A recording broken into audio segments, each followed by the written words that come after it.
भगवते वासुदेवाय। इस साल 2025 में 1 नवंबर से भीष्म पंचक अथवा पंच बिहू का व्रत आरंभ हो जाएगा, जो 5 नवंबर को समाप्त होगा। कार्तिक माह में सुबह 5 दिन तक पंच बिहू की पूजा की जाती है। इसमें एकादशी और द्वादशी का व्रत करते हैं, त्रयोदशी को भोजन ग्रहण करते हैं, फिर चतुर्दशी और पूर्णिमा का व्रत करके पूर्णिमा के दिन 5 वस्तुएं ब्राह्मणी को दान करते हैं। इस प्रकार 4 साल तक कार्तिक के शुक्ल पक्ष में पंच बिहू का व्रत करते हैं।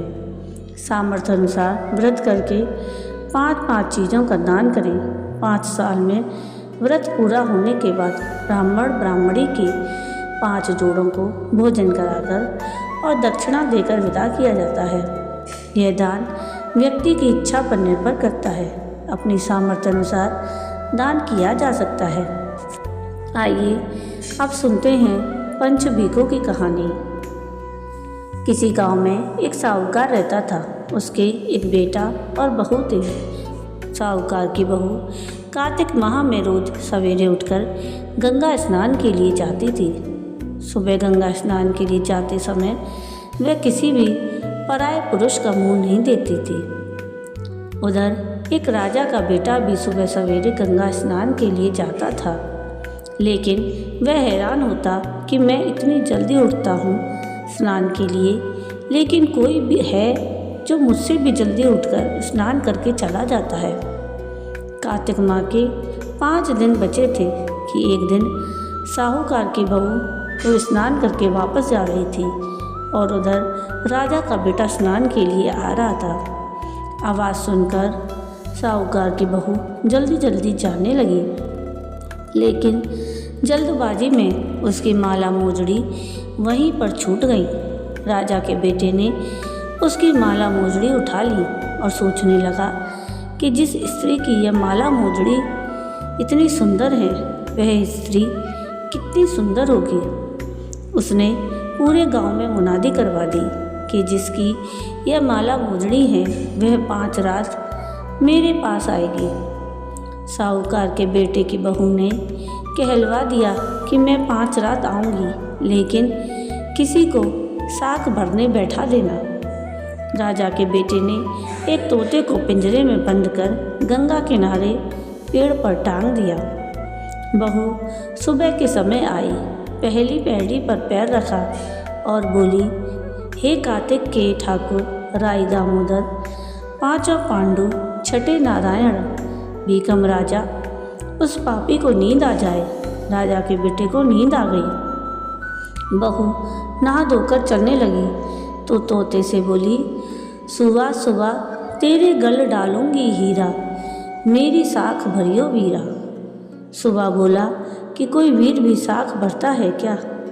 वह फिर बोली, सुबह सुबह सुबह तेरे पग घालूंगी नेवर, साख भरियो मेरे देवर। सुबह ने कहा, ठीक है भाभी, मैं तेरी साख रखूँगा। वह तो कहकर चली गई। राजा का बेटा हड़बड़ा कर उठा और सुबह से पूछा, सुबह सुबह वह आई थी, कैसी थी? सुबह बोला, आभा की सी बिजली, होली की सी झल, केला की सी कामनी, गुलाब का सा रंग। अगले दिन राजा के बेटे ने सोचा कि आज मैं अपनी उंगली में चीरा लगाऊंगा, इससे मुझे नींद नहीं आएगी। अगले दिन राजकुमार उंगली चीर कर लेट गया।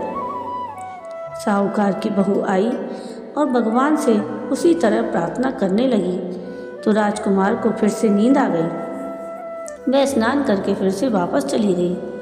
सुबह राजकुमार ने तोते से फिर पूछा तो उसने वही सारी बातें दोहरा दी। अब राजकुमार बोला कि मैं आज रात अपनी आँखों में मिर्ची डालकर बैठूंगा, जिससे मुझे नींद नहीं आएगी। रात को वह अपनी आँखों में मिर्च डालकर बैठ गया। साहूकार की बहू फिर आई और प्रार्थना की, जिससे राजकुमार को फिर से नींद आ गई। राजकुमार ने तोते से बहू के आने की बात पूछी। उसने फिर वही बात बता दी। राजकुमार अब फिर सोचने लगा कि आज मैं बिना बिस्तर के ही बैठूंगा और रात को बिना बिस्तर के बैठ गया। जब वह स्नान करने आई तो उसने फिर से भगवान से प्रार्थना की और राजकुमार को नींद आ गई। जब वह नहाकर जाने लगी तो आंख बंद करके चली गई। राजकुमार जब उठा तो साहूकार की बहू जा चुकी थी। राजकुमार फिर सोच में पड़ गया और सोचने लगा कि आज मैं अंगीठी जलाकर बैठूंगा जिससे नींद नहीं आएगी।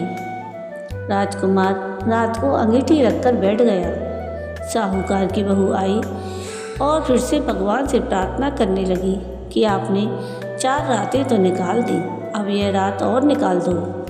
भगवान ने उसकी बात रख ली और राजकुमार को फिर से नींद आ गई। जैसे ही साहूकार की बहू नहाकर जाने लगी तो तोते से बोली कि इस पापी को कह देना कि 5 रातें पूरी हो चुकी हैं, वह मेरी मोतियों की माला मेरे घर भिजवा दे। सुबह राजकुमार की आंख खुली तो उसने तोते से पूछा कि क्या वह आई थी, तो तोते ने कहा हाँ वह आई थी और उसने अपनी माला मंगवाई है। यह सुनकर राजकुमार सोचने लगा कि वह तो सच्ची थी, तभी तो भगवान ने भी उसका सत रखा। कुछ समय के बाद राजकुमार को कोढ़ हो गया। राजा ने ब्राह्मण को बुलाकर पूछा कि मेरे बेटे का शरीर क्यों जल रहा है।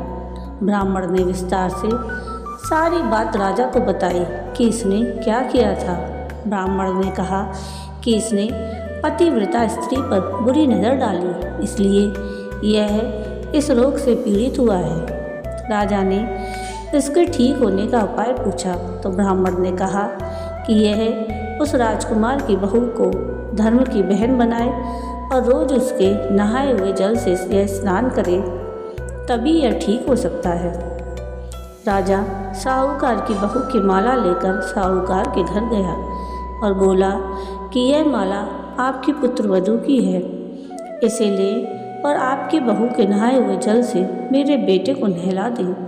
साहूकार बोला कि वह तो किसी पराये पुरुष का मुंह तक नहीं देखती, आप उसे इस नाली पर बिठा दीजिए। जब वह ऊपर नहाएगी तब नीचे इस नाली के पानी से आपका पुत्र नहा लेगा। राजकुमार ने ऐसा ही किया और कुछ समय बाद उसका शरीर चंदन सा हो गया। हे पंचभीखु देवता, जैसे आपने साहूकार के पुत्र वधू का सत रखा वैसा ही सभी का रखना। कहते सुनते ने सबका भला करना। जय पंचभीखु की। तो ये थी पंचभीखु की व्रत कथा। अब हम पंचभीखु का गीत सुनते हैं।